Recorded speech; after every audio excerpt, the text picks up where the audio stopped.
Hello and welcome to the Max Revenue Show. I'm your host, Trey Shields, aka the mediocre producer, along with my partner in crime, not life partner, business partner. Definitely not. No. Micah Salas, the Zen Master of Commercial Insurance. Micah, how are you this morning? I'm joyful. I'm happy. All right. Today's episode, we're going to talk about effective follow-up, how to follow up like an absolute savage, how to do it persistently, diligently, but respectfully. Micah's got a good story for us, I believe, on such an example of how he did it and a few key takeaways from that story. But before we do that, let's talk about our title sponsor of the Max Revenue Show, the one, the only Insurance XDate. Shout out to Rob and the boys over there. We love the product, have been using it long before they ever sponsored this show. So go check them out at insurancexdate.com. Generate leads, win new biz. Insurance XDate is where new business begins. Industry relevant data delivered on a software platform built for sales, not research. Identify and engage with prospects in minutes. Keep track of your opportunities and get production done. Again, can't recommend them enough. Go check them out. It's basically XDates in your state, reverse engineer when you need to prospect based off of the XDates, which you can break down by class code, industry, keyword, whatever you want. Go check it out.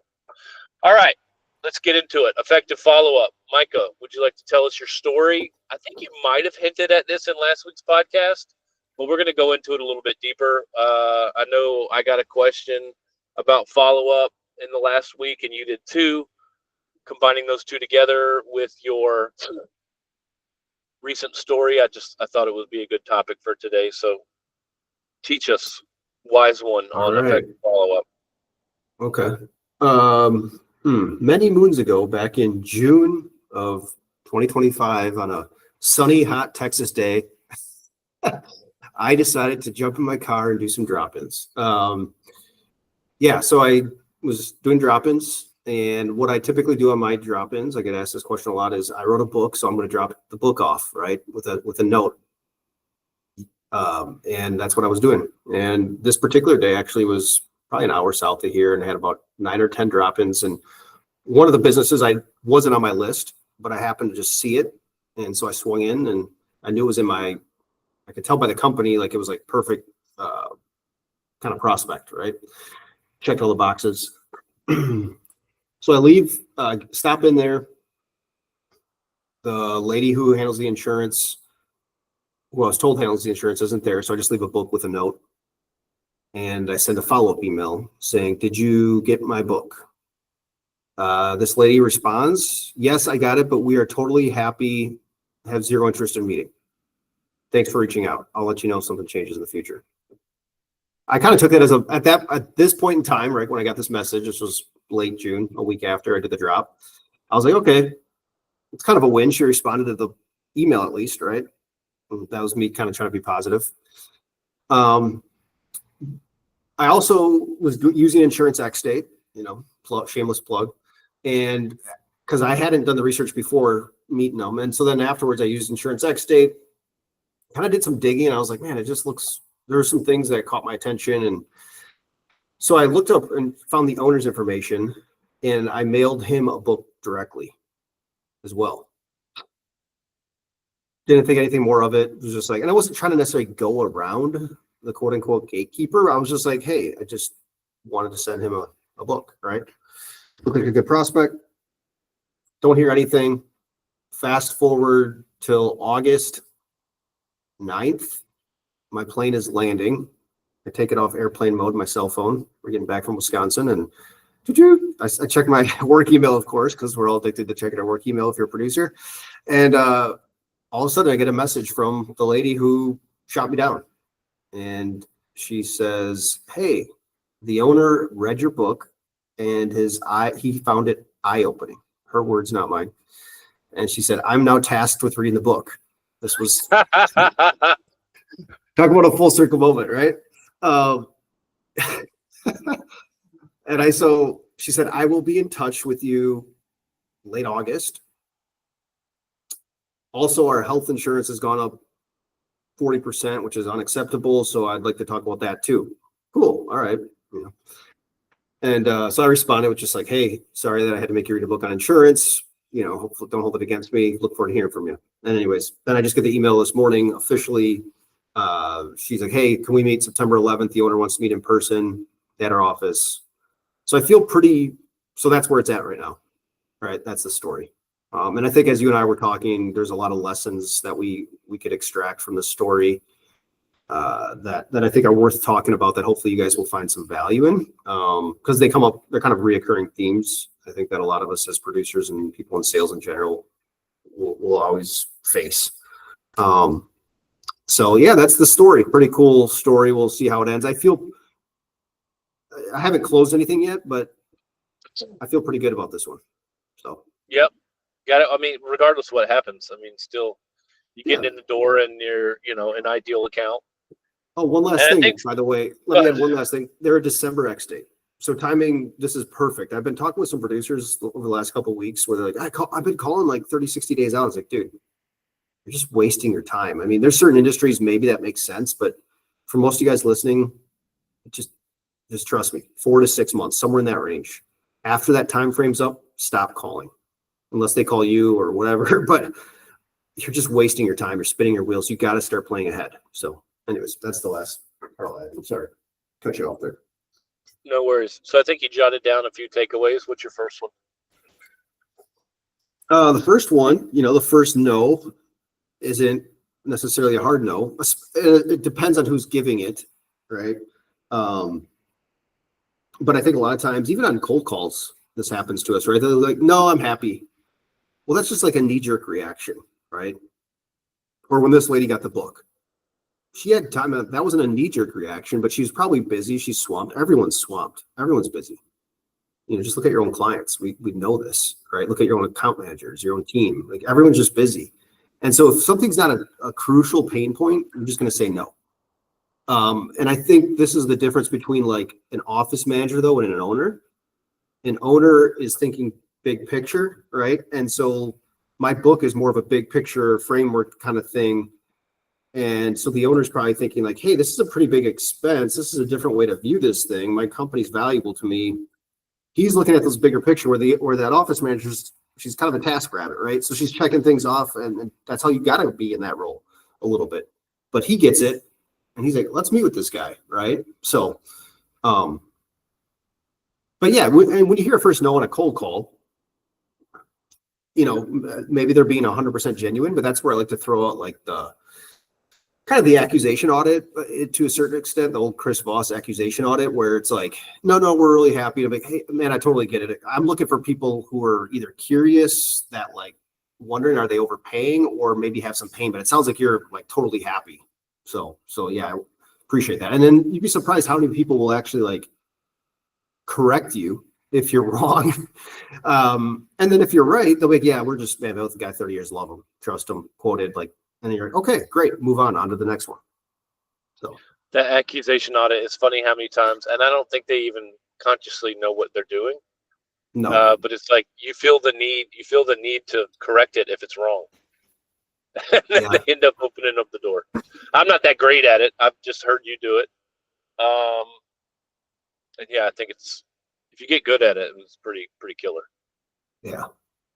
It's how you kind of weave it into your conversation too. Like, this is more speaking to cold calls, but like, was actually having like a little coaching call with a colleague of mine, newer guy we hired, and he was like, we talked about 30 minutes and on the spot. He's like, hey man, what's your pretend I'm a prospect right now? Last question. Pretend I'm a prospect. Let me hear your script. So I wasn't prepared, right? So I just go right off the cuff. But he's like, one of his number one takeaways, he's like, man, I got to get better. He's like, it's just, you sound confident, but you don't sound overly like boom, boom, exact. It's kind of like there's the ums, the ahs, that whole thing. And so when you weave into these, like we're talking this accusation audit, if you just say it like robotically, it's not going to hit. But if you weave it in there, like, I'm just looking for people who are curious and maybe have some pain, but it sounds like you're perfect. So it's like, no worries. But it's all like that inflection and how you say it. And if you say it like a tool, you're just going to get a guy who's going to be like, this guy's a prick, and hang out. So Yeah, the married line, that's my favorite. It sounds like you guys are married, happy, married where you're at. Oh, we're Yeah. not married. All right, so let me ask you this. So don't take the first no as, final. Okay, got that. What does being um overly persistent look like? Like, what is too much? Like, where are you going from being persistent to like being a pest? What does that look like? It's a good question. There was a lot of talk about this in the LinkedIn social media world with that Alex Hermosi. Some people were posting like how much he was pushing that $100 million book thing or whatever. And so I kind of thought about it a little bit because I get these pesky emails too. Not even pesky emails, but I just get these constant drips. I just delete every time. It doesn't even really annoy me, but I don't know. Some people might get annoyed. But the thing I was thinking about is there's a difference between what Alex Hermosi or someone even selling a course is, or a low ticket item in the whole scheme of things. Their buyers almost kind of expect those emails, right? Like the Alex Hermosi stuff didn't bother me, and I actually think it's probably smart of him to do that. Clearly, he won a world Guinness record by selling the most books in a 24-hour period or whatever. Did he really? But I think so. I saw something about that. But there was people on LinkedIn that would like take screenshots of his, all his messages they got in like a 24-hour span. But I was like, dude, that's a low ticket item. Who cares? And he's going to the masses. He has a TAM of millions of people. So your question is a good question, but if you're looking at it relative to like who we're selling to as middle market buyers, I think that approach would be absolutely asinine. Like it won't pay off. You might have a hit or two, but overall, to be that aggressive or that over the top is going to serve you not well. I think it's a happy medium. I think to me, like once a quarter is enough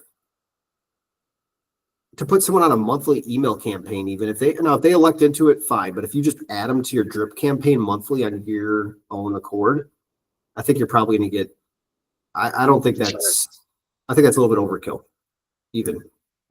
Yeah, I'm just throw this in there real quick. Being the internet marketing piece to this duo, way better at the marketing piece than I am insurance. I'm just here to tell you, and I've talked to a lot of producers that do this, where they just take somebody without any permission or opt-in and just put them on an email drip. Absolutely terrible. Don't do that. Mm-hmm. You'll get flagged so fast as spam. A lot of guys go and they'll pull the association list for somewhere, put them into their email campaign. Like, dude, if there's not an opt-in, like, dude, that's like breaks every spam whatever thing that you can do. You're going to get flagged. Your deliverability is going to go kaput. That's like 1996 tactics. Don't do that shit. Yeah. Amen. Yeah. So right. So great point. So that's persistence over like a long-term sales cycle. But then you got the next one where it's like, what do I do when someone ghosts me or I'm working on a deal and it's like they're not getting back to me as fast as I want? And I think that's kind of where sales is a little bit art and science, that whole thing, because it's like you got to kind of trust your gut feeling, which I know is no one wants to hear that, but be attuned to what the buyer's like, what their personality's like, and you just know, like, all right, I kind of pressed hard last week. I'm going to pump the brakes now for 2 weeks, right? And then maybe there's a time when you just be like, you're following up, you're being pleasantly persistent. What I kind of like to throw in there eventually after like 2-3 weeks, and maybe the client's like, after the prospect's like, yep, just not ready yet. Follow back up, stay in touch. Eventually, like, hey man, the fourth time I get them and they keep saying that, I'll be like, hey, Rick, I know you're busy. I don't want to be annoying. Like, do you want me to just pump the brakes for 6 months or something and like maybe revisit this? Now you might not want to do that because you don't want to lose the deal, but that just helps people. You give them an off ramp. It reduces that pressure, and then they can make their decision what's best for them. And then you'd be surprised if people are serious. Like, no, man, I'm just super busy, but let's get this done in 10 days, right? Or they say, yeah, you're right. We just got so many other priorities. I appreciate that. Let's revisit in December. And hey, it is what it is. So to talk about the follow-up thing, when I think about it, like sequencing and volume, it's kind of like you got 3 phases. The first one is like when you're doing your cold outbound. So you're calling into somebody we're kind of in, I think we're both in agreement, we're kind of in that 5 to 8 tries within a 2 to 3 week period. And then if you don't get the decision maker, kill it, punt to next year. Once you get them on the line and they say they're interested and like, yeah, sure, we'll meet. That's kind of what you're talking about, where it's like maybe once a week, once every other week, hit them a couple of times. And then the other one is like, this year didn't work out, or you're punting till next year. So what does that like long tail follow-up look like? And you have it as maybe like once a quarter, once every 6 months, just checking in. But with value. It doesn't have to be a check-in. Yeah, check-in with value. Just a, which I think we're going to cover at point number 3. Yep. So we'll segue right into that. We'll go into what you sent me. So we're just going to skip right into number 3, and then we'll come back to 2. Okay, what's number 3? Create value when you follow up. Yeah, I mean, this is pretty obvious, I think. What is value is, again, all subjective to who your client is. So the obvious thing is, hey, I think what we fall into the trap is we want to send insurance-related value, claims, whatever. The one thing I think that helps people send business-related value, right? Like maybe you found an interesting article from someone in your network that's a lawyer, nothing related to insurance, or maybe like finance, or like how a buy-sell type thing, or how to prep your company for acquisitions. This was kind of fun. Remember that story I told about how I set the meeting with that uber wealthy guy? We played golf together, but I led that call with, hey, are you still looking to buy plumbing companies? Because I had just talked to a guy who's selling his plumbing company, right? So I think that's like case in point of like what I mean by what I'm trying to say here is don't get stuck in that. It has to be insurance value. It could be HR. It could be anything. But also, you don't want it to be cheesy or stupid. You want it to be somewhat relevant and put some thought into it. And if you don't have anything of value to stop, like the quarterly touches, if you don't have anything of value, I wouldn't do them. I would just do check in next year, call back, 8 or 5 months out. Hey, is insurance top of mind this year? We talked about doing due diligence last year. Is timing better this year? Or is that something that's relevant to you? But don't just touch, try to create a touch for the sake of creating a touch. In my opinion. Dude, I think your book is like the best value piece ever. It's specific to you. It's not just some regurgitated stuff off Zywave. Shout out to Zywave. Love, no hate. We're still looking for sponsorships. It's obvious, right? When it just looks. Yeah. I always found that funny. It's like, how many like these business owners they get a month on these email drips from Zywave? It's like they get the same thing on OSHA safety tips with 6 different logos on it. You know what I mean? It's like having something that's yours, that's specific to you. You want to talk about like personal branding and all this stuff that people are nuts about these days. It's like, dude, if you have your own book, or like even my buddy, I don't want to give away the secret sauce, but I have a buddy up in Missouri that does trucking. He's got his own little special take on it. It's not a book, but it's almost more like an assessment thing, which I'll just leave it at that. Or just write an article. I mean, you could even write an article and make it look cool and then print it off, and just that could be your deal. Or I have had guys use my book, right, and have some success with it. Because if it's in a state I'm not even calling, like they're not even close to me, right? There's no they leave a note with their information on it. The guy's not going to think I'm going to call the author, but it's how you position it. So if you leave this book and say, hey, I read this, a lot of business owners have found this helpful. I've handed it out to, could we chat sometime? We kind of follow a similar model. I don't know. I still think, and I told you this, if how we would turn max revenue into $1 million a year business. And I don't care that this is all night. If we wanted to turn this into $1 million a year side hustle, we would just license your freaking book. I'll design a new cover. We change a few key things inside the book, change the name, whatever, make it specific to the person in whatever niche they're in, and then just sell it for like $5 to $10 grand a pop licensing. I guarantee you. But think about it. If you sold one deal a year, it would pay for itself. Oh yeah, I've already sold. I would attribute directly for sure 75K revenue over if we get this other deal, I have another guy I'm meeting with because of the book. And I haven't even, the sad part is I haven't even You gotten I haven't You've like done a terrible systematized this job whole with thing. it. Yeah, correct. So now, thanks to Trey, everybody, I am going to once a week, or at least once a month for sure, but maybe once a week. I got my envelopes in, 50 envelopes for the book, but I'm going to send out a mailer with a quick letter to like 10 prospects 5 months in advance. So right now I can look at January, maybe send this book out to 5 to 10 people, put them on kind of a special follow-up later list for just the people who I know have got the book, and then work those leads that way. So we'll see how it goes. I'll report back maybe if I can stick to it. This is where I need an admin, just someone to Yeah. hey, I need 10 copies sent to this person. Here's a letter, blah, blah, blah. Yep. I think that, yeah. If you're Moving off interested in topic the, here. if you're interested in the licensing of Micah's book, send me a note. Tell me how much you'd be willing to pay for it per year. All right. All right. Let's go to what you sent number 2. Multiple which methods. is our number 2, but this would technically be number 3. Yes. Multi-channel. Yeah. The funny thing about this is where I kind of I set a meeting the other week. It was funny. I called this lady probably 8 times. I had her email the whole time, never emailed her. Call. Da, da, da. Finally, I was like, oh no, this is what happened. I did a drop in. We talked. Then she goes silent. We talked about being pleasantly persistent. So this kind of weaves everything together. Call, no answer. Call, no answer. And so I'm trying to do it like once, twice a week. So over like the whole summer, never got her. All of a sudden last week, after 6 calls after my drop in, I said, I'm just going to email her. Got a response within an hour.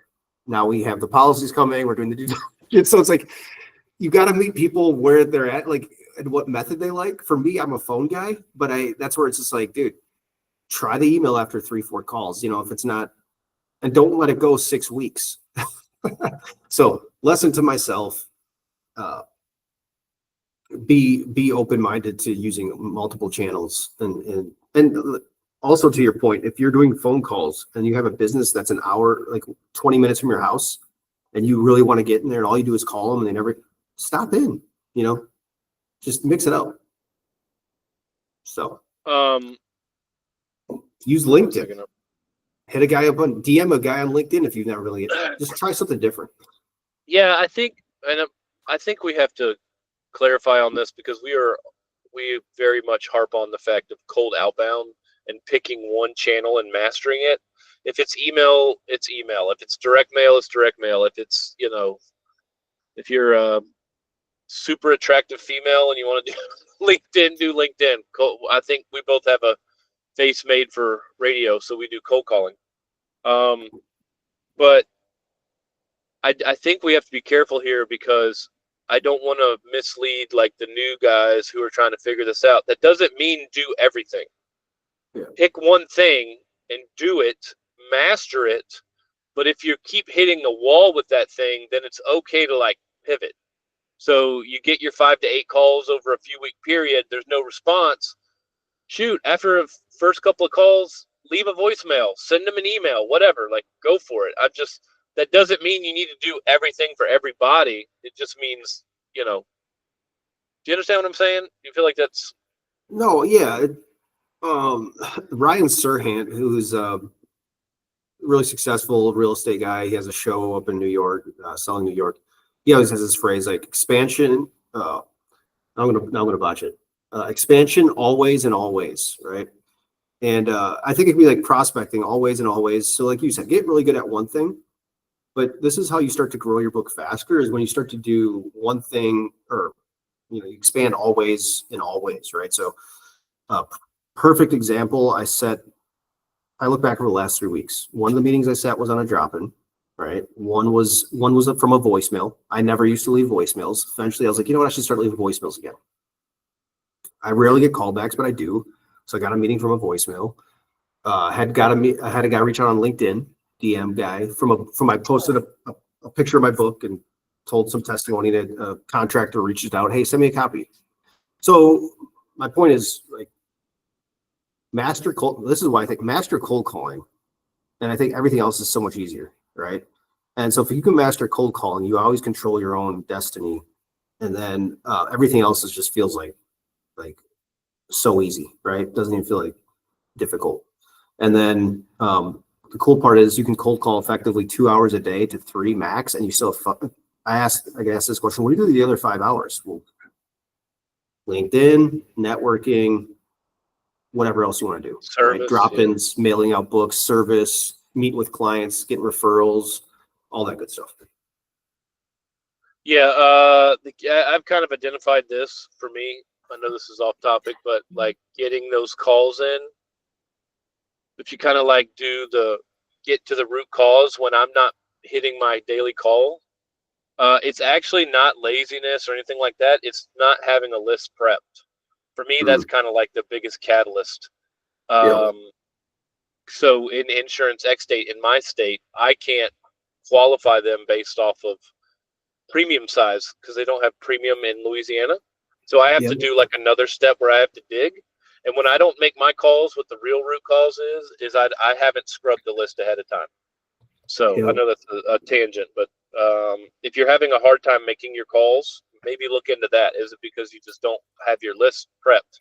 So on my daily checklist, the last thing I do every day before I leave, I have to get this done before I leave, or at least I try to, is to prep my calls for the next day. Do I have 25, 40, whatever, 30, 10, whatever your call thing is? Do you have those prepped and loaded and ready to go in your task manager, or at least know who you're going to call?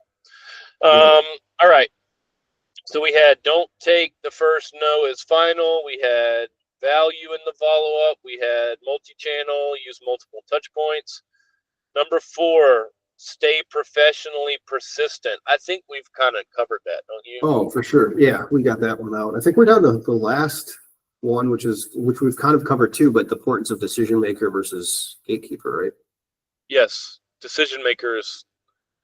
I mean, if they're making a decision, I mean, it's kind of like redundant, but we get this sometimes. I know I put posts up about like decision maker, don't take the no from the gatekeeper. And there's one guy in particular who I really like, but he's like, no, the gatekeeper is the whatever. And like, yes, you want to like, I'm not saying be disrespectful to the gatekeeper, and yes, they may play a very vital role. Like it may be the controller or even the CFO might be like but like, if that's not where the buck stops, then that's not where I'm stopping. Right. Yeah. Like I just like your story is the example. Even though she handles it, she's working in the business. She's not working on the business. And that guy is on the outside working on the business. He sees the bigger picture, which is why he's the owner. So I'm going until the decision maker tells me no. I'm not like, yeah, I may have to punt to next year because I didn't get to him or her within this window of time.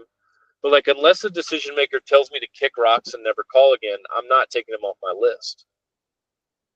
Yeah, no, I agree. I think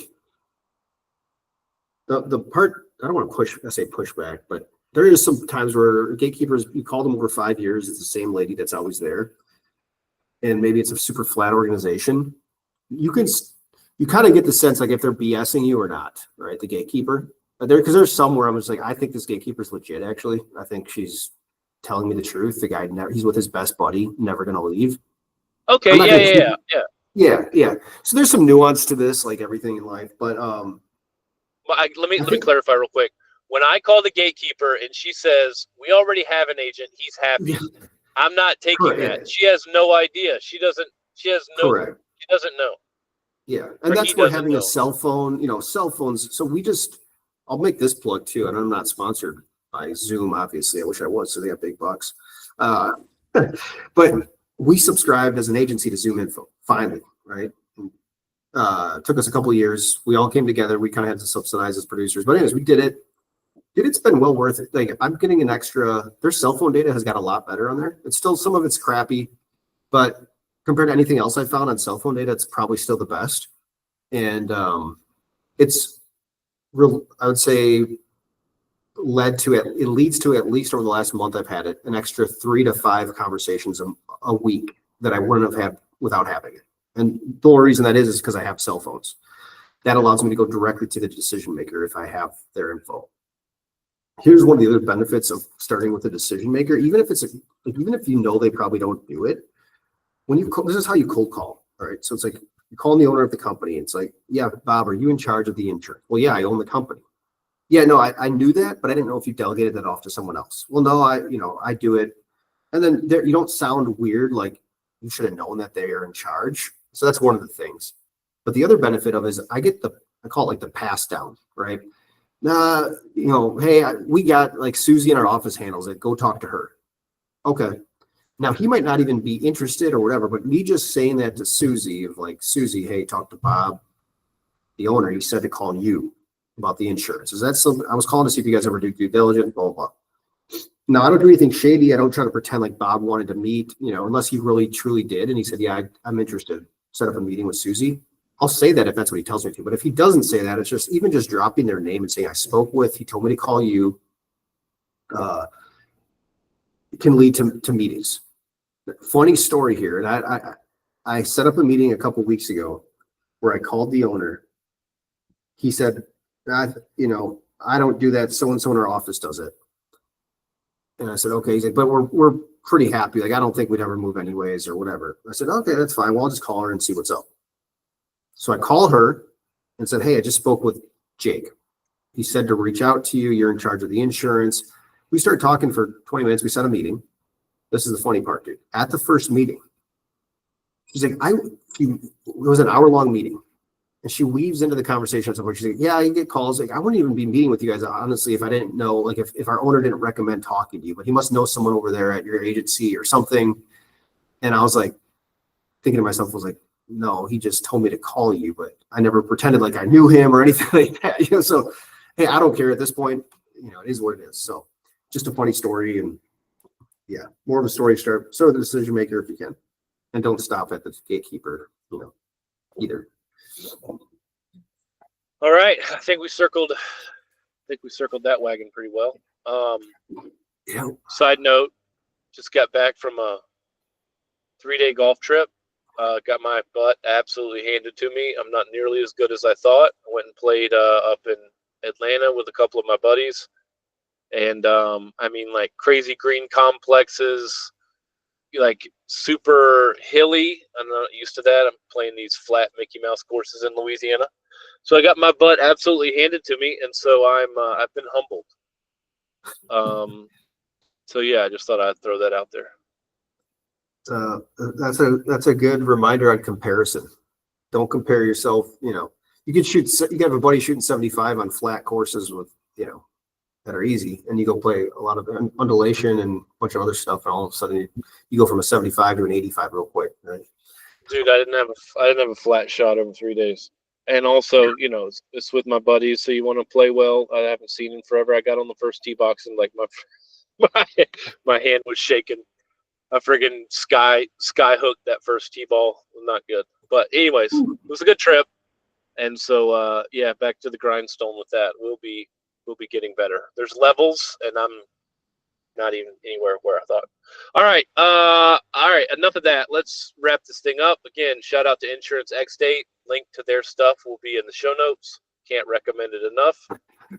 Zoom Info, if you want to sponsor, by all means, we'll take it. If you would like to license Micah's book for $5 to $10 a year, hit me up. If you want to go further down the rabbit hole and actually get Micah's whole system kind of together in one piece, it's called the Producer Playbook. Link will be in the show notes. And as always, we put out a newsletter every Monday.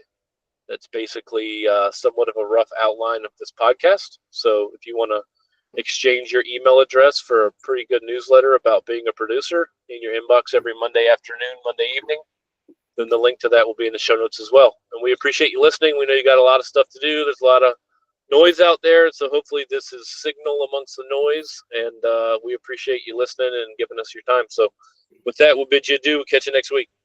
Adios. Adios.